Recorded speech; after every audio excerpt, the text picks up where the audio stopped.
কোনো অপরাধে মব তৈরি করে হামলার সমর্থনযোগ্য নয় বলে মন্তব্য করেছেন বিএনপি নেতা রুহুল কবির রিজভী।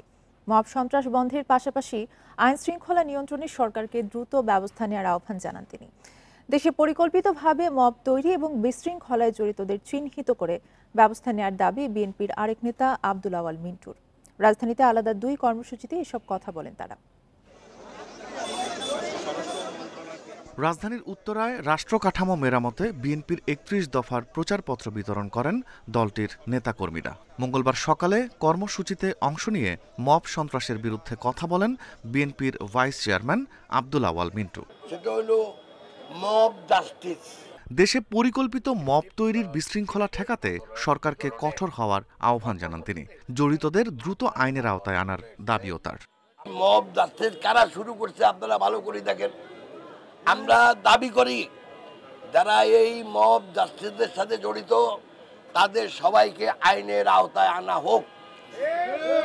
কারণ মব জাস্টিস করে যারা মনে করে যে আমরা সরকার পালাই দিচ্ছি, সরকার পালাই গেছে আমাদের ভয়ে, তারাই এই মব জাস্টিস সৃষ্টি করতেছে।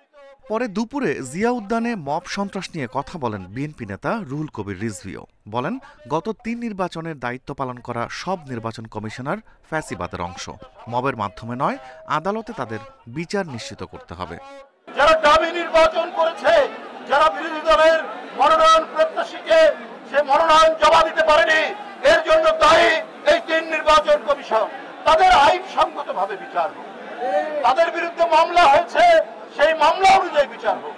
কিন্তু কারো হাতে আইন তুলে নেওয়ার কোনো অধিকার নেই। মব সন্ত্রাস বন্ধের পাশাপাশি আইন শৃঙ্খলা পরিস্থিতি দ্রুত নিয়ন্ত্রণে সরকারকে কঠোর হওয়ার তাগিদ দেন তিনি। সামাজিক সন্ত্রাসীদের হাতে বা সামাজিক কোনো ঘটনার কারণে মানুষ যাতে নিরাপত্তাহীন না থাকে সেই বিষয়টি আপনাদের দেখতে হবে। ব্রাহ্মণবাড়িয়ার নবগঠিত জেলা কমিটির সদস্যদের নিয়ে দলের প্রতিষ্ঠাতা জিয়াউর রহমানের সমাধিতে শ্রদ্ধা জানান রুহুল কবির রিজভী। Rifat Alam, Independent News, Dhaka.